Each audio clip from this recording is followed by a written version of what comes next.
الحمد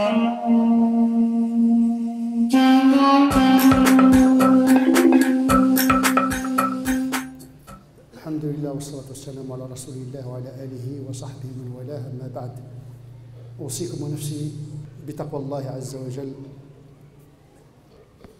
دائما وأبدا، حيث أمرنا في محكم التنزيل بعد أعوذ بالله السميع العليم من الشيطان الرجيم: يا أيها الذين آمنوا اتقوا الله حق تقاته ولا تموتن إلا وأنتم مسلمون. Bien sûr, ce moment est un moment central dans la vie de l'islam en général, car il s'agit de la souvenance et la célébration de la mémoire du père du monothéisme, Ibrahim alayhi salam. Toutes les traditions monothéistes se revendiquent de Ibrahim. Le judaïsme, par filiation et par tradition religieuse, une double filiation chez les Juifs, parce qu'ils descendent d'Israël, qui est Jacob, fils d'Isaac, fils d'Abraham. Les chrétiens, ils ont un rapport avec Ibrahim dans le sens qu'ils annoncent l'avènement de Jésus. L'islam a une autre relation avec Ibrahim. Ce n'est pas une appartenance de filiation, parce que la plupart des musulmans ne sont pas des Arabes et tous les Arabes ne descendent pas d'Ismaël. Quand on dit notre père Ibrahim, c'est dans le sens spirituel et non dans le sens filial et génétique, puisque l'écrasante majorité des musulmans ne sont pas des Arabes et tous les Arabes ne descendent pas d'Ismaïl alayhi salam et donc d'Ibrahim. Donc lorsqu'on dit Millata abikum Ibrahim, la religion ou bien la communauté de votre père Ibrahim, il ne s'agit pas d'une appartenance génétique, filiale et ethnique, mais une appartenance spirituelle. Et nous sommes la seule religion monothéiste dont l'un des piliers de l'islam est organisé autour de la mémoire d'Ibrahim. Donc toutes les religions, judaïsme, christianisme, se revendiquent d'Ibrahim, mais aucune religion n'a réservé ce que l'islam a réservé à cette figure biblique et coranique qui est Ibrahim alayhi salam.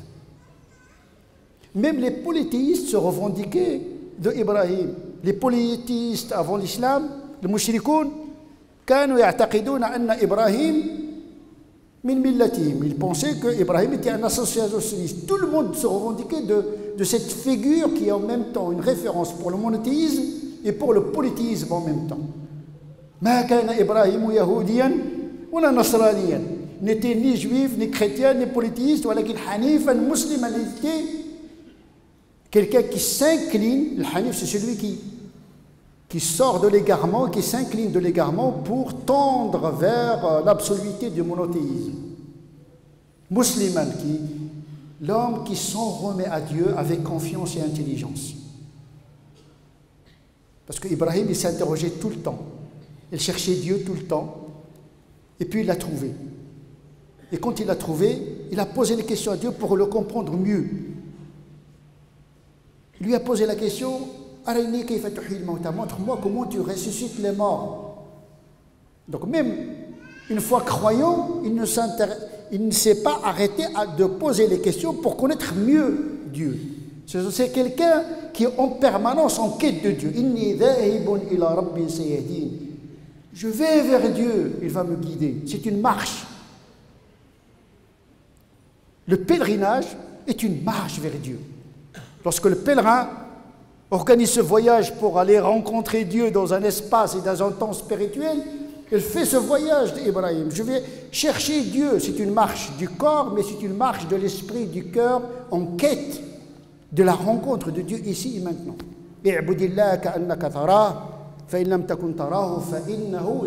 Adore Dieu comme si tu le voyais. Ibrahim, ce n'est pas quelqu'un qui est bien installé. Il est musulman, c'est tout, alhamdoulilah, rani muslim, qodiya al-amr. Non. Comme le cas de beaucoup de musulmans, comme le cas de beaucoup d'entre nous. Comme si le fait d'être dans l'islam c'est déjà dans le paradis. Ibrahim, il savait que mettre les pieds dans la voie de Dieu exige de lui une marche. Quand tu es dans l'islam, tu es dans la voie. Mais il faut continuer cette voie, il faut marcher. Le prophète est venu pas pour inventer la morale, mais pour la parfaire. كما قال ابن تيمية الإسلام لم يأتي بالأخلاق ولكن جاء بإتمام الأخلاق. C'est une marche vers la perfection. C'est notre modèle Ibrahim. Millata abikum Ibrahim. C'est un exemple à suivre. C'est quelqu'un qui, une fois qu'il a rencontré la foi, il n'a pas cessé de progresser dans la foi et la pratique. Donc nous commémorons Ibrahim parce que c'est l'incarnation du musulman exemplaire. Quelqu'un qui a confiance en Dieu, mais cette confiance ne l'a pas empêché de se poser des questions. Inni ara fil manami anni adbahuk. Je vois dans le rêve que j'étais en train de t'immoler. Que penses-tu, mon fils? Il a posé la question, est-ce que vraiment le rêve, il vient de Dieu ou bien d'un désir, etc. Ce n'est pas un ordre de Dieu. Dieu ne lui a pas dit, tu vas sacrifier un enfant. Mais le Coran dit, Inni, je vois dans le rêve que j'étais en train de t'immoler. Fanzur madha tara. Donc il a consulté son fils. Si c'était un ordre explicite de Dieu, il n'aurait pas consulté son fils. On ne discute pas un ordre de Dieu explicite. Amr muhkam, dhanni thubut, dhanni dalala, sahihun dal, wa dalun sahih, la yunaqash. Sauf que Ibrahim, il veut vérifier la source. Comme les savants, chez nous, en islam. Avant de se référer à un hadith du prophète, sallallahu alayhi wa sallam, il vérifie si c'est un hadith sahih ou bien un hadith daïf. Parce qu'il y a beaucoup de hadiths où on dit « Qala Rasulullah » le prophète a dit. Attention, il faut que je vérifie est-ce que vraiment le prophète a dit. Donc, je vérifie sanad. C'est la chaîne de la transmission. Avant de me référer au modèle du prophète, sallallahu alayhi wa sallam, je dois vérifier l'information. Ibrahim, il a fait la même chose. Il a vu dans le rêve qu'il était en train d'immoler. Il n'a pas vu dans le rêve que Dieu lui a dit dans le rêve que tu dois sacrifier ton fils. La nuance, le Coran, il est très, très subtil dans l'exposé. C'est pas comme l'Ancien Testament. Dans l'Ancien Testament, Dieu demanderait à Abraham de sacrifier son fils, de l'offrir en holocauste, non seulement le sacrifier, mais le brûler. C'est pourquoi dans la tradition musulmane, le front ne se brûle pas, ça s'appelle l'holocauste. L'Ancien Testament, on sacrifie une bête et on la brûle parce que personne ne doit la manger parce qu'elle est dédiée à Dieu. Le christianisme est venu pour abolir complètement le sacrifice. Le christianisme, pour des raisons théologiques que je ne vais pas développer ici, il n'y a pas de sacrifice dans le christianisme. Le judaïsme, il y a le sacrifice, théoriquement, mais il ne le pratique pas. La seule communauté qui a le sacrifice et qui le pratique, c'est la communauté de Mohammed sallallahu alayhi wa sallam. Parce que l'Ancien Testament, c'est le testament de la loi, et le testament nouveau, c'est le testament de la charité. Et l'islam, il concilie entre la loi, la justice et la charité. Et le sacrifice, il doit être partagé. On offre à Dieu, mais on le partage avec les autres. Une dimension solidaire. Il ne faut pas que le culte, une pratique dédiée à Dieu, ne procure pas une générosité. Ibrahim, huwa al-karim, il était généreux vers les croyants et les non-croyants. Il partageait le repas, il ne mangeait jamais tout seul. Donc nous sommes sur cette race. Nous offrons à Dieu, mais nous partageons avec les hommes.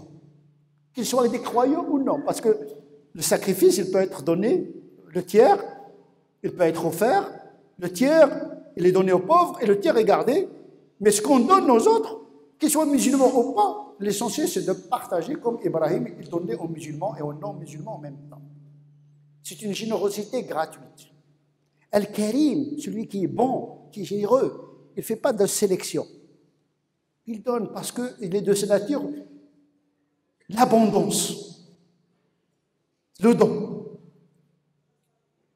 Ibrahim, il voit dans le rêve qu'il est en train d'immoler. Il a dit à son fils, mon fils, il a engagé son fils dans le processus de la pratique. C'est comme dans le Coran, il y a le Coran, il y a le Sunna, mais on doit chercher l'interprétation. إنما أعدكم بواحدة أن تقوموا لله مثنى وفرادى ثم تتفكروا. Le Coran nous incite à réfléchir individuellement et collégialement, en groupe, pour essayer de comprendre la révélation. Après l'avoir authentifiée. التصحيح قبل التفسير. Authentifier l'information avant de l'interpréter. Ibrahim, à cet égard-là, il veut authentifier l'information. Est-ce que ça vient de lui? Est-ce que ça vient de Dieu? Est-ce que ça vient du diable? Et contrairement à ce que pensent les gens, tous les rêves des prophètes ne sont pas une révélation. Le hadith qui dit رؤيا الأنبياء حق, رؤيا الأنبياء وحي, le hadith qui dit que le rêve des prophètes est une révélation est un hadith qui n'est pas authentique. Ibn Kathir, il dit, ce hadith ne se trouve pas dans les 6 références de la tradition musulmane. C'est une parole d'Abdullah ibn Abbas. C'est Ibn Abbas dans Sahih al-Bukhari qui dit رؤيا الأنبياء حق. Mais ça, c'est la parole d'Abdullah ibn Abbas, ce n'est pas la parole ni du prophète, ni celle de Dieu encore moins.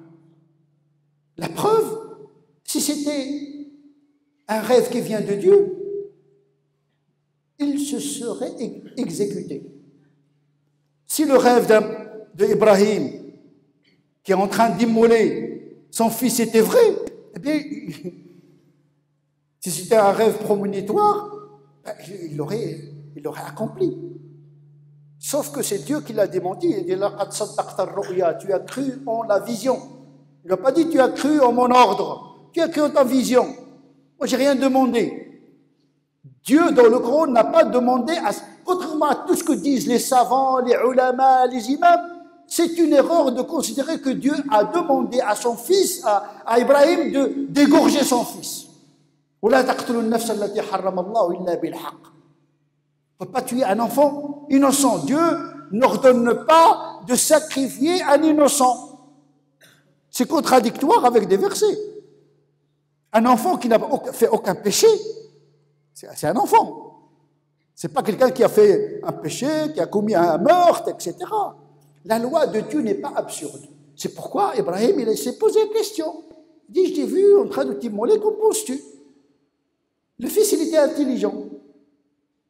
Il dit, Ya abati, papa, fais ce qu'on te demande de faire.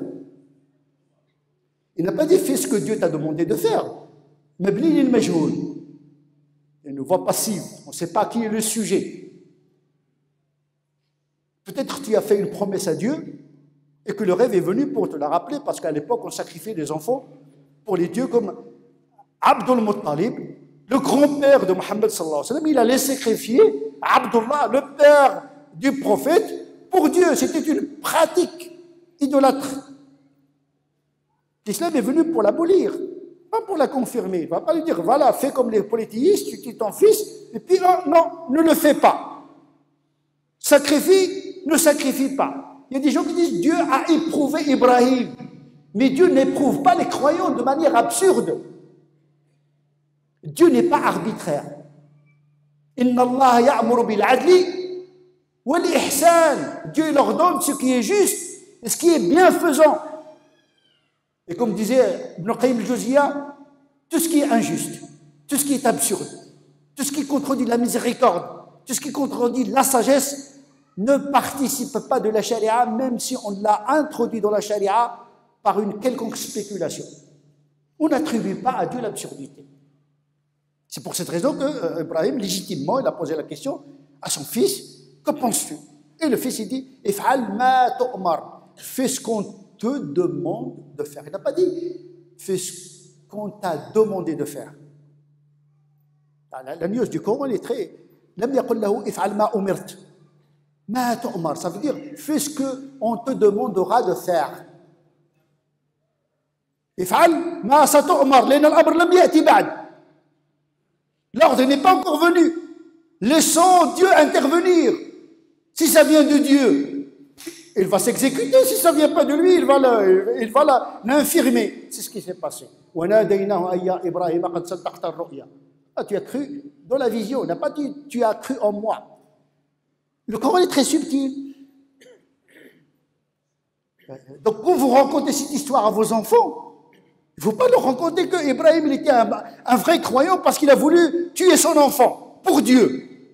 Parce que Dieu lui a demandé ça. Vous croyez, vous vous rendez compte de l'impact négatif de cette soumission à Dieu qui n'est pas intelligente? C'est celle qui a fait Daesh.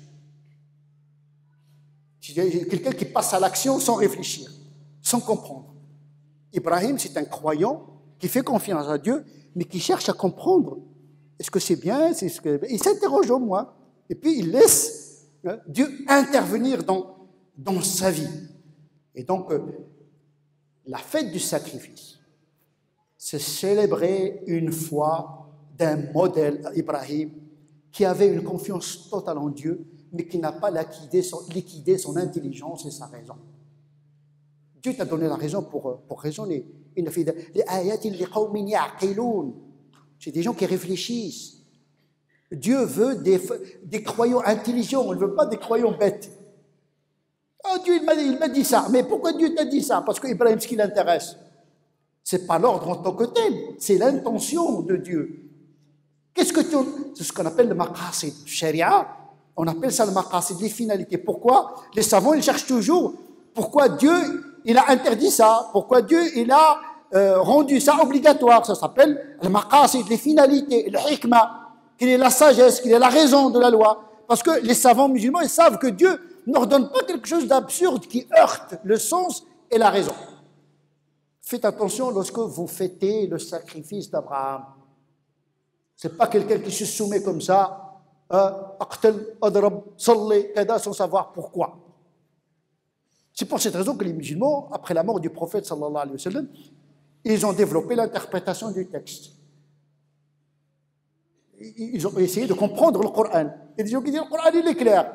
Et si il est clair, pourquoi on a besoin de tafsir? Abu al-Hassan al-Ash'ari, qui est le fondateur de l'Ash'arisme, c'est-à-dire une doctrine orthodoxe à laquelle appartient la majeure partie des sunnites, il a écrit un ouvrage de tafsir en 500 volumes. 500 volumes. غير اللي حسبتيهم غادي تعيا ما توصل 500 غير الحساب تعيا. 500 volumes, ça veut dire que les gens ils cherchaient à comprendre Dieu. Le verset, même s'il apparaît clair, il veut chercher qu'est-ce qu'il y a dans le verset, les finalités. Dieu, qu'est-ce qu'il veut? Muradullah. Les savants disent quelle est la volonté de Dieu derrière le Coran, quelle est la volonté de Dieu derrière la parole du prophète sallallahu alayhi wa sallam. La foi ne doit pas voiler l'intelligence. On peut se tromper. C'est pas grave. Al-mujtahidu idha asab lahu ajran wa idha akhta'a lahu ajr. Celui qui fait l'effort de comprendre, il commet une erreur, il est rétribué une fois parce qu'il a fait l'effort, il était sincère pour connaître la vérité. Mais il ne faut pas trafiquer. Parce qu'il y a des gens qui ne cherchent pas la vérité, ils transforment le texte en prétexte. En vérité, il a un problème, il va prendre un texte pour assouvir son désir. Attention, ça c'est un péché grave. Utiliser un hadith, utiliser un verset pour exprimer une haine contre quelqu'un, c'est la manipulation de la révélation. Donc il faut être sincère, on peut se tromper. Mais quand le musulman cherche la vérité, il la trouve, il est doublement récompensé parce qu'il a fait l'effort, il a trouvé la réponse. Peu importe, l'essentiel c'est d'être sincère, d'avoir les outils pour comprendre. C'est pourquoi il faut développer chez nos enfants la culture. Parce que le fanatisme, le laxisme, l'athéisme chez les musulmans provient du fait que les musulmans ne connaissent pas leur religion. Al-ilmu faridatun ala kulli muslimin wa muslima. La quête du savoir, c'est une obligation, ce n'est pas une option. Il faut encourager nos enfants à travailler, à réussir dans les études, parce que plus ils ont un niveau intellectuel élevé, plus on peut leur expliquer le Coran. Plus on peut leur exposer la complexité du savoir. On veut une communauté intelligente qui a le sens des nuances, de la complexité. Et pas un système binaire, halal, haram. Mais non, halal si, haram si, ça dépend des situations. Parfois, ce qui est haram, il devient une obligation. Ça dépend de la réalité où se trouve le musulman. Parfois, chez un musulman, ça c'est halal pour lui dans une situation.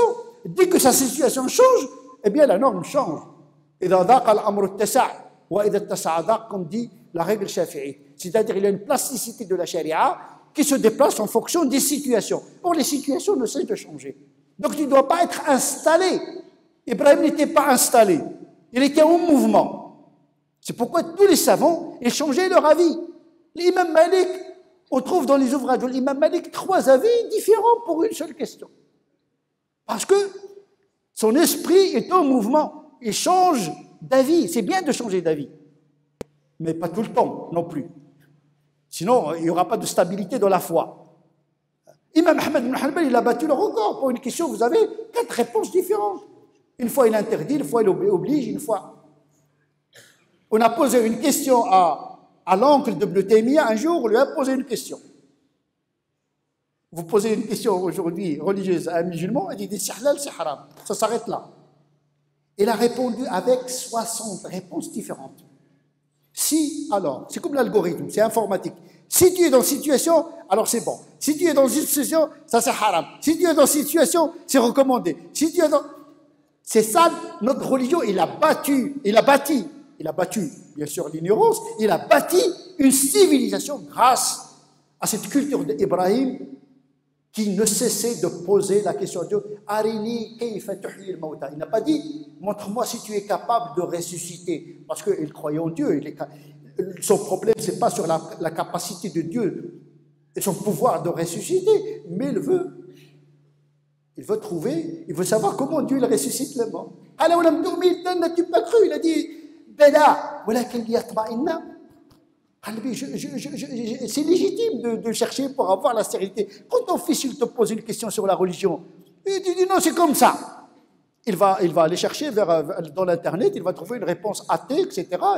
Et il va quitter ta religion parce que tu ne lui as pas donné la réponse. On n'est plus dans un village où il n'y a qu'un seul émetteur en matière de religion. Aujourd'hui, les gens surfent dans les sites, ils peuvent trouver n'importe quelle réponse. Donc, vous devez préserver vos enfants du fanatisme, comme il faut les préserver de laxisme qui mène vers la sortie de la foi.